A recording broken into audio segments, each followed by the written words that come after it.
Good morning students. Teaching of mathematics की कक्षा में आप सबका हार्दिक अभिनंदन है। आज हम प्रॉब्लम सॉल्विंग मेथड के बारे में पढ़ेंगे कि प्रॉब्लम सॉल्विंग मेथड क्या होता है और कौन कौन से स्टेप्स को लिए हुए है ये मेथड। तो प्रॉब्लम सॉल्विंग मेथड यानी समस्या समाधान विधि। तो सबसे पहले हम इसमें समस्या समाधान विधि क्या होती है इसके बारे में पढ़ेंगे और इसके कौन कौन से स्टेप्स हैं ये हम इस वीडियो में कवर करेंगे। तो समस्या समाधान विधि का क्या मतलब होता है। हमने देखा होगा कि जब भी हम किसी प्रश्न को हल करने लगते हैं तो कई बार ऐसी स्थिति भी पैदा हो जाती है कि हम प्रश्न को हल नहीं कर पाते, और जब हम प्रश्न को हल नहीं कर पाते तो वो जो प्रश्न है वो हमारे लिए एक समस्या के रूप में उभर करके सामने आता है। तो जब हम उस समस्या को हल करने के लिए स्वयं का प्रयास करते हैं तो ये जो स्वयं का प्रयास है, इस स्वयं के प्रयास की प्रक्रिया को ही समस्या को हल करने की विधि कहा जाता है।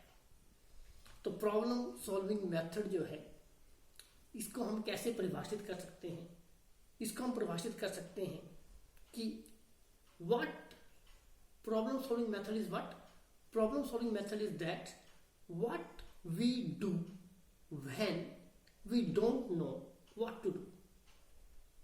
हमारे द्वारा किसी परिस्थिति में किए जाने वाले उन प्रयासों से है जब हमें ये मालूम नहीं होता कि हमें क्या करना चाहिए। तो प्रॉब्लम सॉल्विंग मेथड क्या है कि एक ऐसी परिस्थिति जिसमें हम प्रयास कर रहे हैं लेकिन हमें मालूम नहीं है कि क्या हमें करना चाहिए, लेकिन प्रयास हमारा जारी है। तो समस्या जो समाधान विधि होती है इसमें अध्यापक जो है वो विद्यार्थियों के सामने बहुत सारी समस्याओं को रखता है और विद्यार्थी जो सीखे हुए सिद्धांत हैं, नियम हैं, सूत्र हैं, उनका वो प्रयोग करते हैं। जो भी उन्होंने नियम, सूत्र, कंसेप्ट धारण कर रखा है वो उन नियमों की सहायता से, उस कंसेप्ट की सहायता से समस्या को हल करने की कोशिश करते हैं।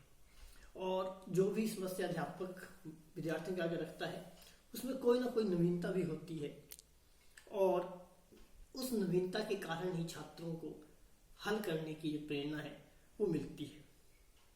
एक जो अनुभवी अध्यापक है वो क्या करता है, वो तथ्यों को इकट्ठा भी करता है और वो छात्रों की जो योग्यताएं हैं और जो कुशलताएं हैं उनको ध्यान में रखता है और योग्यताओं और कुशलताओं को ध्यान में रख करके वो समस्या का निर्माण भी करता है और उनको कक्षा में हल करने के लिए प्रस्तुत करता है। छात्र उस समस्या का अध्ययन करते हैं और कैलकुलेशन करते हैं, उसको मापते हैं, अभिकलन करते हैं और समाधान के द्वारा उसको हल करते हैं। और प्रत्येक जो समस्या है उसका हल छात्रों को कोई ना कोई नया अनुभव देता है। तो प्रॉब्लम सॉल्विंग मेथड का मीनिंग मैंने आपको अभी बताया। कई साइकोलॉजिस्ट ने, स्कॉलर्स ने भी इसको परिभाषित किया है, जिसमें गैले ने ये कहा कि जो प्रॉब्लम सॉल्विंग मेथड है ये क्या है, ये घटनाओं का एक समूह है जिसमें जो बच्चा है वो क्या करता है, वो सिद्धांतों का प्रयोग करता है उस समस्या को हल करने के लिए।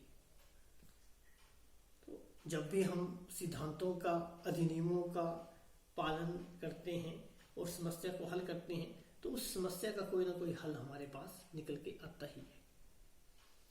इसी प्रकार और भी स्कॉलर्स थे जिसमें से सीवी वुड का नाम आता है। उन्होंने कहा कि जो समस्या समाधान है ये एक शिक्षण की विधि है, टीचिंग का एक मेथड है जिसमें जो चुनौतीपूर्ण स्थितियां हैं ये हम उत्पन्न करें और इन चुनौतीपूर्ण जो स्थितियां हैं इनको उत्पन्न करके हम शिक्षा दें विद्यार्थियों को, और यही चुनौतियां समस्या का समाधान लेके आएंगी।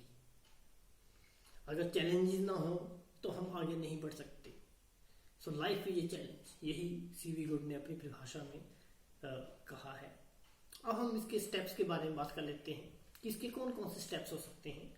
तो पहला जो स्टेप है इसमें वो आता है कि जो समस्या में दिए गए तथ्य हैं और उनका जो संबंध है उनको समझना।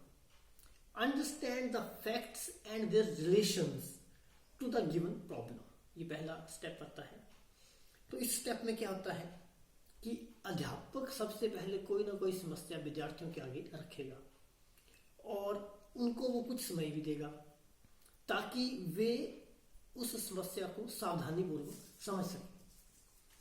Problem is put forward by the teacher before the students, ठीक है, और वो उनको समय भी देता है ताकि वो उसको सावधानी पूर्वक उस समस्या को समझ सकें, ताकि उनको ये पता लग जाए what is to be given and what they have to be found out in the given problem, उनको दिया क्या है और उनको ज्ञात क्या करना है, ये वो पता लगा पाए।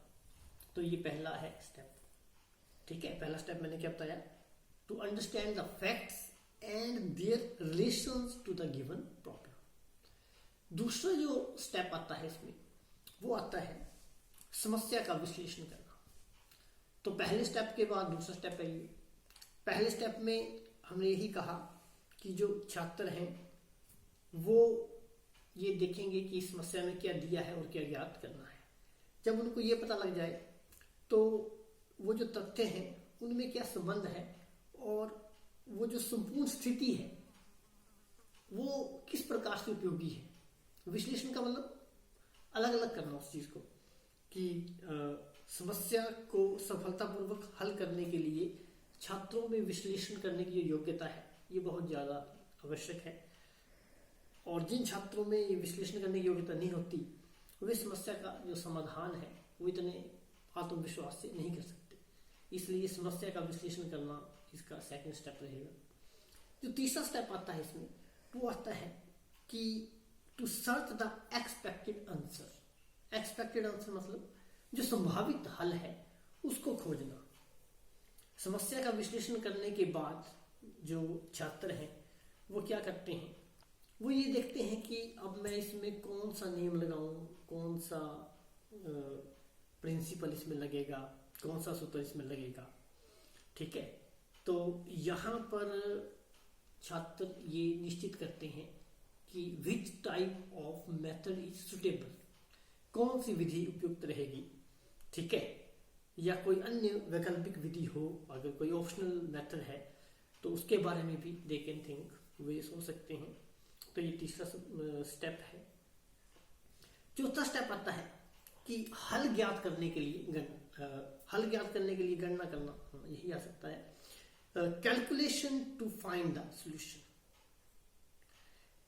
इसका मतलब ये है, चौथा स्टेप में ये है कि मुझे हल भी पता है, हल कैसे होगा प्रश्न ये मुझे चलो पता लग गया, लेकिन हल का पता होने के बावजूद भी मेरा प्रश्न गलत होता है। क्योंकि कुछ एरर्स हैं, मल्टीप्लिकेशन में गड़बड़ कर दी, जमा गुणा घटाने में गड़बड़ कर दी, टर्म लेफ्ट साइड से राइट साइड को जा रही है तो हमें पता नहीं चल रहा है, वहां गलतियां हो गई। तो समस्या का संभावित हल जानने के बावजूद भी जो एरर्स होते हैं इसके कारण भी प्रश्न गलत हो जाता है। तो ये वही स्टेप है कि हल ज्ञात करने के लिए जो गणना करनी है वो कितनी अनुकूल होनी चाहिए, वो कितनी सार्थक होनी चाहिए, और कितनी तेजी के साथ और कितनी शीघ्रता के साथ और कितना सही तरीके के साथ एक बच्चे के अंदर योग्यता है उस प्रश्न को हल करने की। तो ये भी इसमें आ सकता है। उसके बाद आता है कि अगला स्टेप जो है वो है, अगर हमने समस्या का हल ज्ञात कर लिया तो समस्या का हल ज्ञात करने के बाद जो उत्तर है उसकी जांच करना, ठीक है। समस्या का हल ज्ञात करने के बाद उत्तर की जांच करना। तो यहां पर आ सकता है कि जब भी हमने कोई प्रश्न किया हम उसको चेक कर लें कि क्या ये सही हुआ है, ये गलत हुआ है। तो किसी भी समाधान को अगर हम सही समाधान के रूप में तभी स्वीकारेंगे, किसी भी समाधान को हम सही समाधान के रूप में तभी हम स्वीकारेंगे। कब? जब वो जांच में खरा उतरे। तो ये जो जांच है ये भी हमें करनी आनी चाहिए। ठीक है, जो भी उत्तर है वो ठीक मिल रहा है कि नहीं, चाहे वो ज्योमेट्री से क्वेश्चन है, चाहे अलजेब्रा से है, चाहे अर्थमेटिक से है, किसी का भी प्रश्न हो सकता है वो।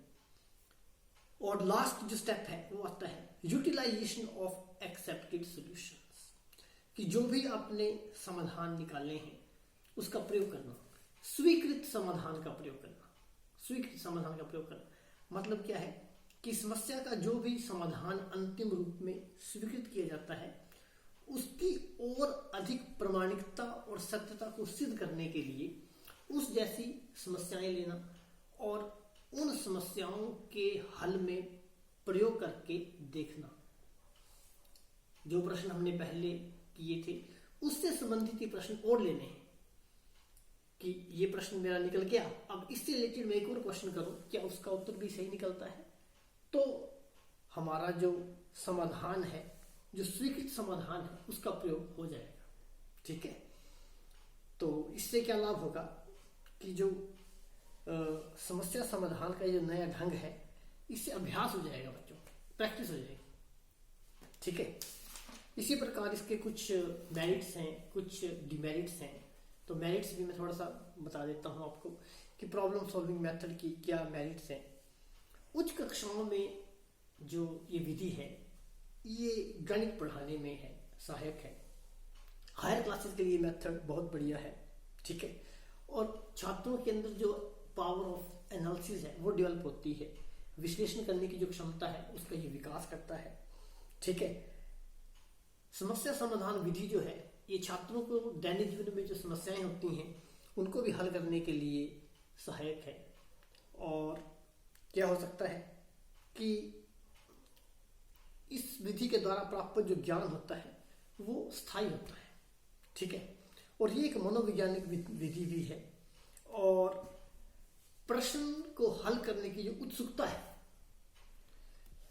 ये इस विधि में देखी जा सकती है।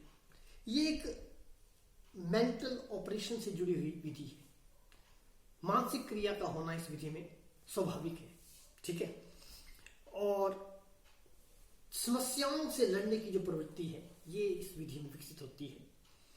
इसी प्रकार कुछ दोष भी हैं इसके।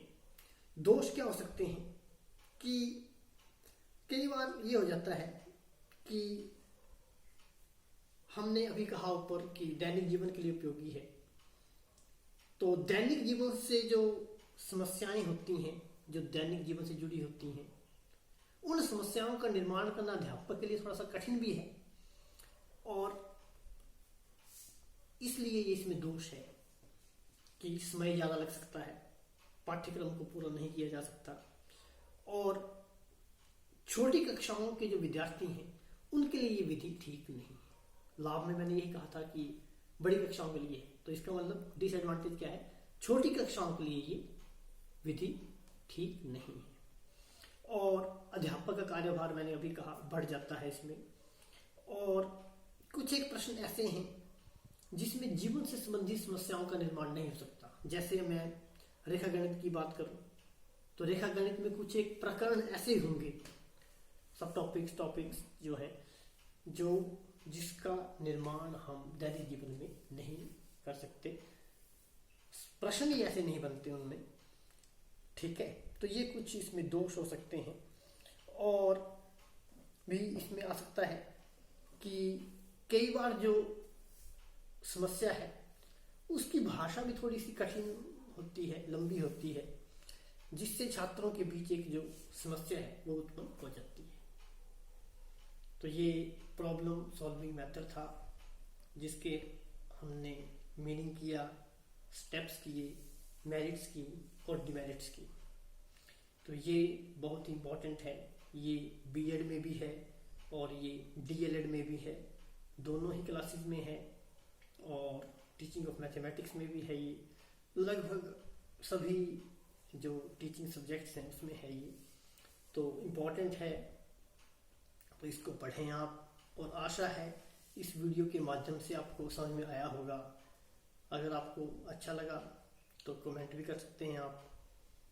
तो बाकी आशा है कि आप अपने घरों में होंगे, सुरक्षित होंगे और सेफ होंगे आप, और अपनी पढ़ाई कर रहे होंगे।